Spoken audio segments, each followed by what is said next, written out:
मैं Nitika from eighty class 10 exercise 6.3 question number 15 हम इस वीडियो में डिस्कस करेंगे। प्रीवियस वीडियो में हमने क्वेश्चन नंबर 1 to 14 डिस्कस कर लिए थे। और अगर आप मेरे चैनल में नए हो तो मेरे चैनल को सब्सक्राइब करना ना भूले, बेल आइकन प्रेस कर लीजिए, जैसे न्यू वीडियो अपलोड होगी आपको सब नोटिफिकेशन मिल जाएगा। तो क्वेश्चन नंबर 15 हमारा क्या कहता है, a vertical pole of length 6 metre, यानी यहाँ पर एक वर्टिकल पोल आपको दिख रही है जिसका जो लेंथ है मान के चलते ये 6 मीटर है और इसने अपना शेडो बना, यानी इसकी जो शेडो बनी वो 4 मीटर की शेडो बनी ग्राउंड पे। And at the same time उसी समय एक टावर के उसने भी शेडो बनाई 28 मीटर, लेकिन हाइट आपको नहीं दिया गया। Find the height of a tower, ये हाइट निकालनी है आपने। अब आपको ये जो टावर दिख रहा है यहाँ पर, ये कौन से फॉर्म में बन रहा है, 90 डिग्री एंगल बन रहा है। ये देखो यहाँ पर ये 90 डिग्री का फॉर्म बन रहा है और ये भी 90 डिग्री का फॉर्म बन रहा है। जो सोर्स है वो एक ही होगा, यानी ये वाला जो इंक्लिनेशन है ये बिल्कुल इक्वल होगा दोनों में, ठीक है, क्योंकि दोनों का जो सोर्स है वो एक ही जगह में है। ठीक, तो यहाँ पर हम क्या करेंगे, ट्राइंगल ड्रॉ कर लेंगे और नाम दे देंगे इसका A B C D E F, ऐसे दे देंगे। क्या क्या गिवन है वो लिखो, length of the vertical pole 6 metre, shadow of the pole 4 metre, then shadow of the tower, ठीक है, shadow of the tower 28 metre, तो height of the tower H metre हम मान के चलेंगे, ठीक है। लेकिन इसे सॉल्व करने से पहले हमें तो ये प्रूव करना पड़ेगा ना कि ये दोनों सिमिलर है, क्योंकि तभी हम सिमिलैरिटी का कॉन्सेप्ट यूज करके कर सकते हैं। तो ऐसे प्रैक्टिकल क्वेश्चंस आ सकते हैं केस स्टडी में, तो ये भी ध्यान रखना है। तो यहाँ पर क्या है, आप ले लो in triangle ABC and triangle DEF कौन कौन से एंगल इक्वल हो सकते हैं, angle C is equal to angle F.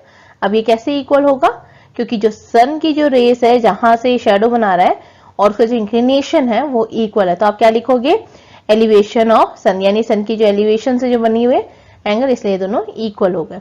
और ए बी सी और डी ई एफ ये दोनों भी इक्वल हो गए 90 डिग्री, यानी बी और एंगल ई जो है वो 90 डिग्री हो गए। बाई ए सिमिलैरिटी ये दोनों क्या हो गए, सिमिलर हो गए। तो ध्यान रखना है ये वाला जो फॉर्मेशन है ये ध्यान रखना, बार बार मैं बता रही हूँ, हर एक क्वेश्चन मैंने बार बार आपको ये कहा है कि इसका फॉर्मेशन सही होना चाहिए।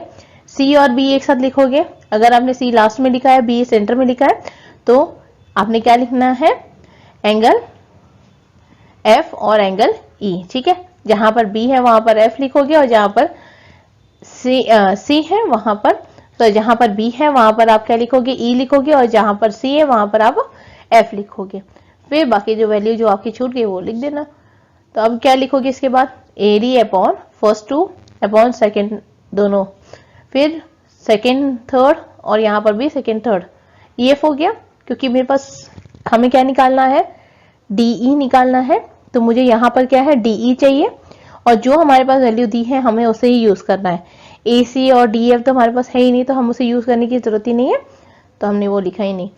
तो यहाँ पर क्या है, ए बी की वैल्यू पुट कर लो, 6 upon H is equal to 4 upon 28। अब क्रॉस मल्टीप्लाई करेंगे तो 4h is equal to 6 into 28, और 6 4 7 28, तो 6 7 कितना हो जाएगा, 6 7 42, ठीक है। तो आपका कितना आ गया, 42 मीटर होगा। क्लियर, आई होप आपको क्लियर हो गया। अगर कोई डाउट होता है मुझे कमेंट बॉक्स में पूछ सकते हो।